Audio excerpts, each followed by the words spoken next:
नमस्ते बच्चों, आप सभी का एक बार पुनः आपके अपने इस YouTube चैनल हिंदी वाले व्हाट्सएप पर मैं अभिनव सरोवा व्याख्याता हिंदी साहित्य स्वागत और हार्दिक अभिनंदन करता हूं।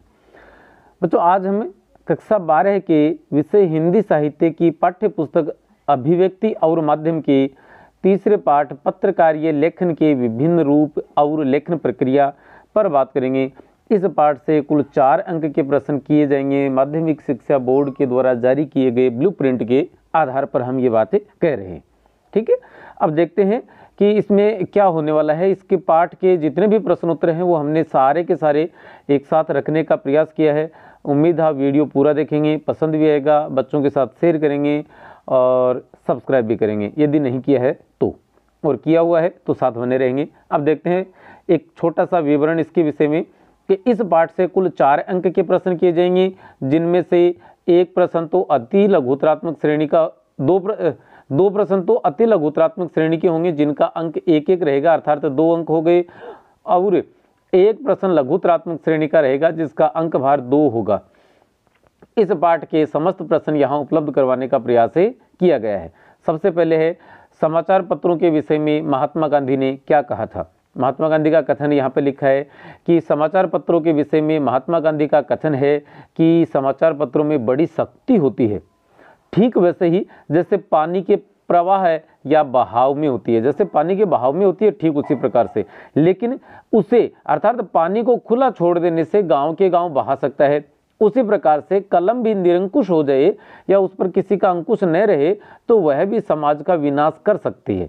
इसलिए कलम पर अंकुश होना चाहिए, लेकिन ये अंकुश पर अर्थात लेकिन ये अंकुश व्यक्ति के भीतर का होना चाहिए, किसी बाहरी व्यक्ति का नहीं।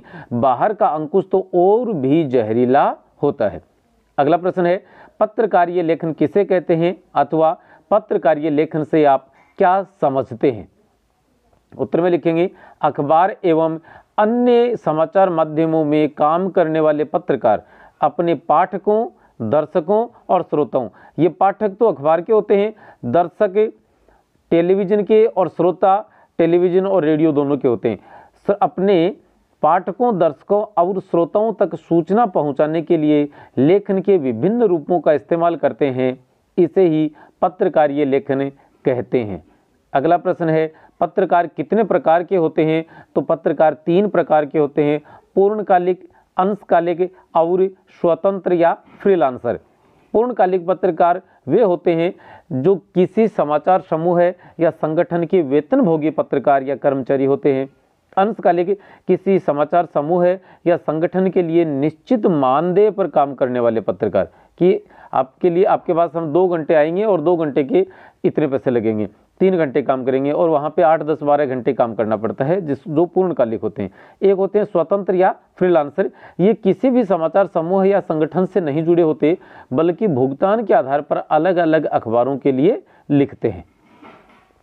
पत्रकारीय लेखन साहित्यिक लेखन से अलग कैसे होता है, या पत्रकारीय लेखन और साहित्यिक लेखन में क्या अंतर है, या अंतर स्पष्ट कीजिए। उत्तर में लिखेंगे कि साहित्यिक लेखन कविता, कहानी, उपन्यास इत्यादि, ये साहित्यिक लेखन है। साहित्यिक लेखन कौन सा होता है जिसमें कविता, कहानी, उपन्यास इत्यादि लिखे जाते हैं। तो साहित्यिक लेखन में तथ्यों की बजाय कल्पना पर बल दिया जाता है, जबकि पत्रकारीय लेखन में समसामयिकता के साथ साथ पाठकों की रुचि और ज़रूरतों का ध्यान रखा जाता है। पत्रकारीय लेखन की भाषा शैली कैसी होनी चाहिए। उत्तर में लिखेंगे कि हर पत्रकार को इस बात का ध्यान रखना चाहिए कि उसके पाठकों की श्रेणी में हर वर्ग और बौद्धिक स्तर के लोग शामिल होते हैं। मतलब कुछ साक्षर लोग हैं वे भी शामिल हैं, और आप मानिए बड़े बड़े प्रोफेसर या बड़े अधिकारी भी इसमें शामिल है, तो सबका बौद्धिक स्तर अलग होता है, शामिल होते हैं। इसलिए उन्हें सहज, सरल और आम बोलचाल की भाषा में अपनी बात लिखनी चाहिए। किनको? पत्रकारों को। कठिन से कठिन विषय को भी सरल, सहज और रोचक शैली में लिखना चाहिए ताकि पाठक आसानी से समझ जाए।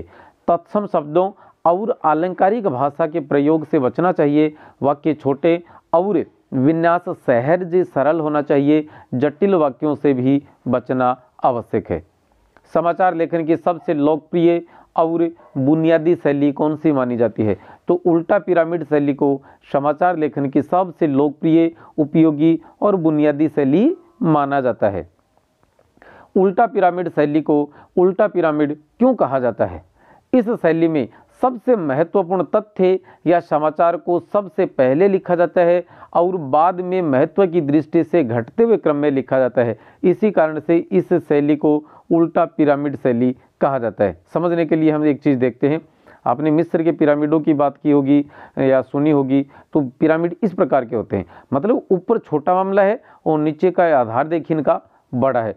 समाचार पत्र में क्या होते हैं, समाचार पत्र में उल्टा कर देते हैं इसको, मतलब बड़ा समाचार जो है, जो महत्व की दृष्टि से बड़ा है, उसे पहले लिखते हैं और कम महत्व के समाचार को सबसे अंत में स्थान दिया जाता है। आप समाचार पत्रों में भी देखते होंगे, जो पहले के पेज हैं उन पे इतने बड़े बड़े हेडिंग आते हैं और उसके बाद में छोटे छोटे यूं कॉलम्स में 8 कॉलम में अखबार पूरा बंटा होता है ना। तो इसलिए हम कह सकते हैं कि ये उल्टा पिरामिड शैली है। उल्टा पिरामिड शैली का विकास कब हुआ माना जाता है? तो इस शैली का विकास 19वीं सदी में अमेरिका के गृह युद्ध में हुआ माना जाता है। समाचार लेखन के कितने कक्कार होते हैं, ये महत्वपूर्ण प्रश्न है, नाम लिखिए। तो समाचार लेखन प्रक्रिया में कुल 6 कक्कार माने जाते हैं। कितने? 6। कौन कौन से? क्या, कौन, कब, कहाँ, क्यों और कैसे। इनमें पहले चार का प्रयोग तो समाचार के इंट्रो, मुखड़े या शीर्षक में किया जाता है। पहले 4 कौन कौन से? क्या, कौन, कहाँ, कब, कि क्या हुआ, कौन आया, कहाँ आया, कब आया और क्यों आया, कैसे आया, ये दोनों चीजें हैं। ये विस्तार, जैसे एक हेडिंग ये लिखी समाचार पत्र की कि फलां व्यक्ति या फलां देश के राज प्रमुख ने भारत का दौरा किया, तो क्या हुआ, दौरा किया, कौन आया, जापान का प्रधानमंत्री, कहाँ आया, भारत, कब आया, आज, है ना, और क्यों आया। अब 3-4 प्रकार के सामरिक समझौते हैं, उसके बाद में कुछ तकनीकी संबंधी हैं, और कैसे आए, तो वे भारत में या भारत के पड़ोसी देश होने के नाते और वो भारत से संबंध बढ़ाना चाहते थे इसलिए आए। तो ये सारी बातें ये कहाँ लिखी जाती हैं? यहाँ नीचे। तो क्यों और कैसे का जवाब तो होता है समापन या बॉडी में, और क्या, कौन, कहाँ और कब का होता है शीर्षक या मुखड़े में। तो दोबारा देख लेते हैं एक बार कि इनमें से पहले 4 का प्रयोग तो समाचार के इंट्रो, मुखड़े या शीर्षक में किया जाता है और अंतिम 2 का प्रयोग नीचे बॉडी, विवरण या विस्तार में किया जाता है। विशेष है क्या, कौन, कहाँ और कब, ये 4 कक्कार सूचना और तथ्यों पर आधारित होते हैं। भारत के प्रधानमंत्री जापान की यात्रा पर गए, तो क्या हुआ, कौन हुआ, कहाँ गए, कब गए, ये सारी बातें। और क्यों और कैसे हैं, इसमें विवरण, व्याख्या, विस्तार और विश्लेषण पर आधारित होते हैं कि वहाँ गए हैं, ये भारत की तरफ से जाने वाले 4थे, 6ठे, 10वें, 15वें प्रधानमंत्री हैं, ये वहाँ पर सामरिक समझौते करेंगे, विदेश नीति पर चर्चा करेंगे, आर्थिक मामलों पर वहाँ पर चर्चा करेंगे, इस प्रकार की बातें लिखी जाती हैं। तो वो विस्तार या विवरण हो जाता है वहाँ। पत्रकारीय लेखन के लिए ध्यान रखने योग्य बातें कौन कौन सी होती हैं, या पत्रकारीय लेखन में किन किन बातों का ध्यान रखना आवश्यक है, तो यहाँ देखेंगे कौन कौन निम्न बातों का खास ध्यान रखना चाहिए। जैसे वाक्य छोटे और संरचना सरल हो, आम बोलचाल की भाषा के शब्दों का इस्तेमाल किया जाना चाहिए, अनावश्यक शब्दों के इस्तेमाल से बचना जरूरी है। तीसरा है प्रचलित मुहावरों और लोकोक्तियों का प्रयोग भी किया जा सकता है, इससे भाषा रोचक और पठनीय बन जाती है। लेखन में व्याकरणिक अशुद्धियों का विशेष ध्यान रखना जरूरी है, अशुद्धियाँ जितनी कम होंगी लेखन उतना ही प्रभावी बनेगा। लेखन का उद्देश्य खुद की भावनाओं, तथ्यों और विचारों का प्रस्तुतिकरण करना होना चाहिए, न कि पाठक को प्रभावित करना। अपने आसपास से लेकर दुनिया भर में घटित होने वाली घटनाओं की जानकारी रखनी चाहिए ताकि हम जो तथ्य प्रस्तुत कर रहे हैं उनमें तार्किकता बनी रहे। 7वां पॉइंट है तथ्यों को जुटाने और उसका विश्लेषण करने का धैर्य भी हमारे अंदर होना चाहिए। प्रकाशित होने के लिए भेजने से पहले एक बार पुनः पढ़ना चाहिए और अनावश्यक चीज़ों को हटा दें। इससे लेखन में कसावट आती है जो अच्छे लेखन के लिए बेहद ज़रूरी होती है। फीचर किसे कहते हैं, बड़ी महत्वपूर्ण परिभाषा है और ये पूछी जा सकती है, बार बार पूछते हैं। या फीचर से आप क्या समझते हैं, तो फीचर एक सुव्यवस्थित, सृजनात्मक और आत्मनिष्ठ लेखन होता है जिसका उद्देश्य पाठक को सूचना देना, शिक्षित करना और मनोरंजन करना होता है। फीचर लेखन की शैली कौन सी होती है, तो वैसे तो फीचर लेखन की कोई विशेष शैली नहीं होती, पर अधिकांश फीचर लेखन इसके लिए कथात्मक शैली का प्रयोग किया करते हैं। समाचार और फीचर लेखन में कोई दो अंतर देखिए, तो हमने यहाँ पर आपके सामने 3 अंतर प्रस्तुत किए हैं ताकि बाई चांस 3 अंतर भी पूछ लिए जाएं तो कोई बड़ी बात ना हो। समाचार लेखन वस्तुनिष्ठ होता है जबकि फीचर लेखन आत्मनिष्ठ होता है। और वस्तुनिष्ठ और आत्मनिष्ठ क्या चीज़ें होती हैं, इसके लिए चैनल पर वीडियो लगा हुआ है, 5 या 6 वीडियो पहले ही लगा था, तो आप आराम से उसे ढूंढ कर देख सकते हैं। समाचार लेखक समाचार में अपनी भावनाओं, विचारों और दृष्टिकोण का प्रयोग नहीं कर सकता, जबकि फीचर लेखक के पास अपनी भावनाओं, विचारों और दृष्टिकोण को शामिल करने की छूट होती है। तीसरा पॉइंट देखते हैं। तीसरा पॉइंट है समाचार के लिए अखबार में उपलब्ध होने वाले स्थान या स्पेस का ध्यान रखना जरूरी होता है, जबकि फीचर लेखन में ऐसा नहीं होता। यदि फीचर ज़्यादा बड़ा हो तो उसे कड़ियों में प्रस्तुत किया जा सकता है। अगला प्रश्न है फीचर कितने प्रकार के होते हैं, नाम लिखिए। तो फीचर के निम्न 8 प्रकार माने जाते हैं। तो कुल कितने प्रकार के होते हैं फीचर? 8 प्रकार के। कौन कौन से? समाचार बैकग्राउंड मतलब समाचारों पर आधारित, खोजपरक, साक्षात्कार, जीवन शैली, रूपात्मक, व्यक्ति चित्र, यात्रा फीचर और विशेष रुचि के फीचर। अगला प्रश्न है फीचर का प्रारंभ कैसा होना चाहिए? तो फीचर का प्रारंभ आकर्षक और उत्सुकता पैदा करने वाला होना चाहिए। अगला प्रश्न है फीचर लेखक के सामने आने वाली चुनौतियों को और उनसे निपटने के तरीकों का उल्लेख कीजिए। ये 2 नंबर वाला प्रश्न हो सकता है कि फीचर लेखक के सामने कई प्रकार की चुनौतियां होती हैं, जिनमें से एक है फीचर लेखन का संभावित ढांचा। यहाँ पर संभावित ढांचा होता है इस प्रकार से, फीचर लेखन का एक संभावित ढांचा होता है जिसके अंतर्गत फीचर को प्रारंभ, मध्य और अंत में विभाजित किया जा सकता है। यहाँ से फीचर लेखक के सामने चुनौतियाँ शुरू होती हैं, प्रारंभ, मध्य और अंत वाले।